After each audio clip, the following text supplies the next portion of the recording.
As holiday shopping ramps up, you may see more robots and drones delivering packages. We've heard about this.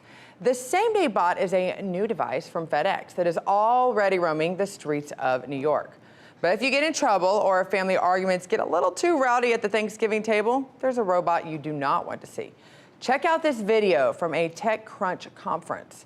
Here's a Boston Dynamics robot tested with the Massachusetts State Police.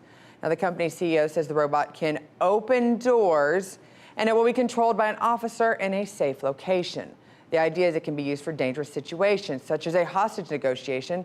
But I have to wonder, does it stop there? Well, to talk more and we turn to legal and media analyst Lionel. Lionel, I watched this video, and sure, it looks really cool and really much advanced in tech, but I just have to think of movies like Terminator and Doomsday and all of these horrible things where robots literally take over our lives. So as a citizen, I just have to wonder, what are your rights if a law enforcement robot and not a human cop knocks on your door just like the video we just saw? Well, first, if I could, can we back up just a second and stop saying robot? Okay. I know we're saying, no, I mean, not that's what we call it. Robots don't bother me. Robots are great. Robots are terrific. Robots are robots. Artificial intelligence, that's the story. And by the way, you notice how these things are made to look like dogs? You know they don't have to. These can be battering rams. These could actually be far better equipped to do a better job if they had multiple arms. But the reason why they're doing this is to habituate you and condition you through this wonderful world called the uncanny valley to let you know that this is just a little dog, Scotty. This is cool. This isn't anything to be afraid of. Sophia, you know, the robot is going to look nice with a face and a smile and batting eyes. This is deliberate. So to your original question, this is merely an extension of the police. So if the police can't do something in person, they can't do something through the extension of a robot or whatever. But Scotty, here's what I'm afraid of. What happens when we then allow these to be programmed via artificial intelligence or artificial general intelligence, so that these are not sent in to get the bad guy? But Scotty, what if they're allowed to patrol, to pull people on their own, to learn the behaviors of certain people? Could they be profiling? Would certain ethnicities be more prone to being stopped? Or if you realize we've made a mistake, Scotty, can you bring them back?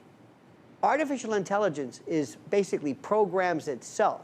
Robots are programmed by people, but AI is programmed by AI. It may not be able to be drawn back. The first thing they're going to do is replicate themselves. See, this is what nobody wants to talk about. People like Ben Gertzel and Ray Kurzweil, who make it sound so cool and neat, never talk about this runaway train called AI. Well, and that's the thing, you know, you think this looks very sci-fi. I know there's movies and books that have been written that exactly as you describe happening, and you go, that could never happen. But we look at the advances of technology, and it might not happen today, might not happen tomorrow, but for the next generation or 2 or 3 generations down the road, it could be truly believable. And the creators of the Spot robot want to make sure they won't be used to harm or intimidate people. However, the police are already starting to use them in dangerous situations. So how can we guarantee they physically will not attack someone either now or in the future? Oh, I love when they say that our intention is that this never gets out of control. Remember one thing, another one of Lionel's laws, Scotty, if you're reading about it now, it's 5 years old. This is already old. They've already got this. This is already done. And by the way, Boston Dynamics, who owns that? Who bought that? Google Plus, Google, DARPA. I mean, this idea, keep in mind who these players are and who these people are. But you ask a very good question, which is what I'm saying. Can we stop these? Can you basically take your, delete that app or say, all right, that's enough, cute little dog. Now you're going in and you're doing things on its own. What if this little cute dog right now, or whatever you think this thing is, on its own, Scotty, feels that the police or resources have not been used aggressively enough? Now, let me just say that. What if this artificial intelligence, on its own, this FIDO Spot, whatever you want to call it, decides that they have to up the notch? not necessarily programmed to understand or appreciate the Constitution, Terry against Ohio, Fourth Amendment, things like that. How do we call them back? And what do we do after they've already replicated themselves through other means? That's the issue. Well, and when they do something wrong or if there is a malfunction, how do we hold them accountable? What, just take away their batteries? Precisely. That's and what who's liable? And exactly, and who's the one that actually pulls them out? Thank you so much, Lionel, for giving us a little bit of peek into the future and our legal rights. Thank you.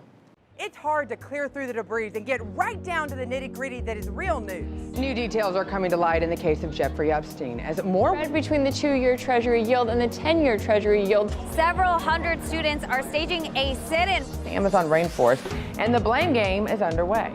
It's time for RT America. So go ahead and hit that subscribe button.